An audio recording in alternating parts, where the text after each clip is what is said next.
कांग्रेस के youth leader व प्रभाग नंबर 12 के इच्छुक उम्मीदवार साजिद खान और मोहम्मद जावेद का गाड़ेगांव रोड हबीबिया कॉलोनी परिसर में भव्य सत्कार किया गया। परिसर के ज्येष्ठ नागरिक मौलाना हाफिज कलीम की ओर से इस कार्यक्रम का आयोजन किया गया था, जिसकी अध्यक्षता महल्ले के ज्येष्ठ नागरिक मोहम्मद इब्राहिम ने की, जबकि इस मौके पर परिसर के कई मोतबर अफराद ने शिरकत कर साजिद खान और मोहम्मद जावेद का सत्कार किया। उपस्थित सभी ने आने वाले महानगर पालिका चुनाव में कांग्रेस पार्टी से प्रभाग नंबर 12 में साजिद खान और मोहम्मद जावेद को कांग्रेस से उम्मीदवारी दिए जाने की मांग की और चुनाव में इनके समर्थन का ऐलान किया। साजिद खान ने इस मौके पर बताया कि वो कई सालों से कांग्रेस पार्टी में अपनी खिदमत अंजाम दे रहे हैं। पिछले चंद सालों में इन्होंने यूथ कांग्रेस के बैनर तले प्रभाग नंबर 12 में खवातीन, बुजुर्ग और नौजवानों के लिए कई खिदमत अंजाम दी और हर मुसीबत के वक्त वो अवाम के दरमियान रहे। उन्होंने विश्वास दिलाया कि भविष्य में भी वो हमेशा अवामी खिदमत करते रहेंगे। ख्याल रहे कि साजिद खान ने प्रभाग नंबर 12 में सर्वसाधारण महिला और मोहम्मद जावेद ने सर्वसाधारण पुरुष के जिम्मे में कांग्रेस के वरिष्ठ नेताओं से उम्मीदवारी देने की मांग करते हुए अर्ज दिया है। गाड़ेगांव रोड पर आयोजित इस सभा में परिसर के शेख नजीरुद्दीन बाबर, तुराब भाई, अब्दुल सिद्दीक, पाशा भाई, मखदूम भाई, फरीद भाई, शेख आबिद, माजिद खान, मुख्तार भाई व अन्य उपस्थित थे। मैं अपनी बात का आगाज एक शेर से करता हूँ। मसाइल कैसे भी हों ताक़यामत रह नहीं सकते, जालिम जुल्म की अलामत बनकर रह नहीं सकते। जिनका अज़्म है कि हमको चैन से जीने नहीं देंगे, वो खुद भी जान ले के सलामत रह नहीं सकते। जैसा कि आप सभी लोग जानते हैं, हम हर चीज़ से वाकिफ़ हैं।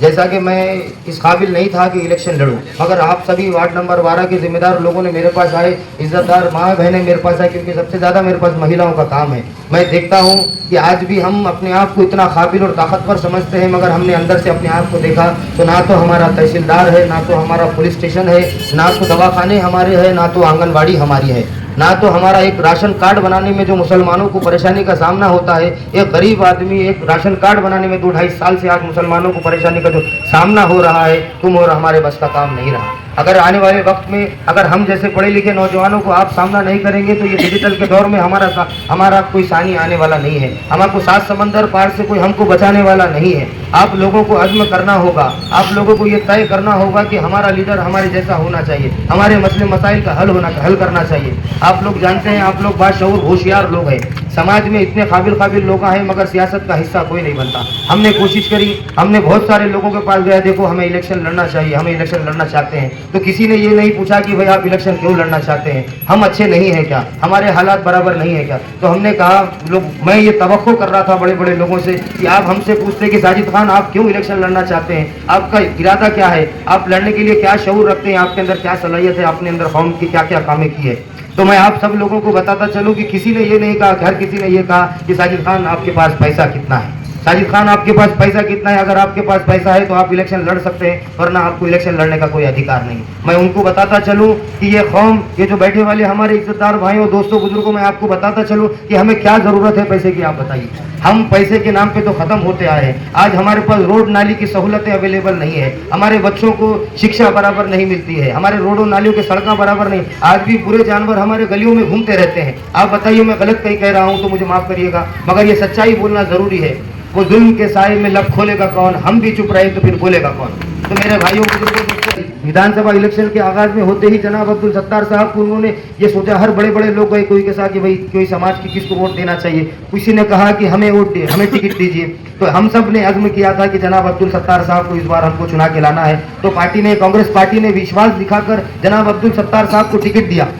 मैं इसलिए अब्दुल सत्तार साहब का ख्वाहिशमंद हूँ, उनके साथ काम करने का इच्छुक हूँ, इसलिए बता रहा हूँ कि जिस तरह से हमारे मुसलमानों के ऊपर हालात थे, उन्होंने डट के रहे, हमारे नगर सेवकों को, हमारे क्षेत्र में होने वाले समस्याओं को, हमारे लोगों में इधर उधर भटकने वाले लोगों को कभी बटने नहीं दिया। इसलिए मैं कांग्रेस पार्टी से महिला, सर्वसाधारण महिला के रूप में मैं ये नामजद इलेक्शन, जो इच्छुक उम्मीदवारी है, वो इलेक्शन का कांग्रेस पक्ष कार्यालय में नामजद की है। इसलिए कि जनाब अब्दुल सत्तार साहब जैसा नेता हमारे अगर पीछे है तो हमने को जरूरत क्या है। देखा आपने, विधानसभा इलेक्शन हुआ, 80,000 वोट आप लोगों ने उनको दिया।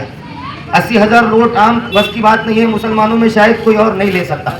हमारी नज़रों में शायद पहला इलेक्शन ऐसा होगा जो हर समाज के लोगों ने अब्दुल सत्तार साहब को अपना नेता चुना है।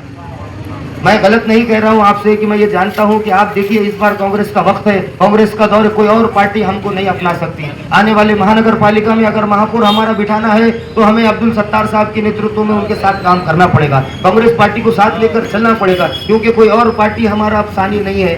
वो एक इमरान प्रतापगढ़ी का शेर मुझे याद आता है, ना कोई रहनुमा ना कोई हुकूमत अब कोई भी तुम्हारा नहीं है, ना कोई रहनुमा ना कोई हुकूमत अब कोई भी तुम्हारा नहीं है, कौम ऐसी भी रह जाए जाहिल ये खुदा को गवारा नहीं है।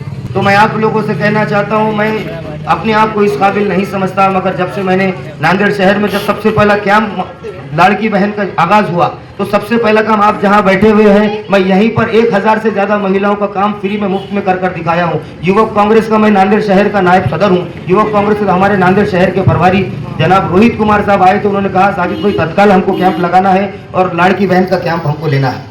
तो हम सब ने आज़म किया था कि हम सब पूरे इज्जतदार माओ बहनों ने हमारा साथ दिया और यहाँ पे फ्री में हमने उनका कैंप करने का काम किया।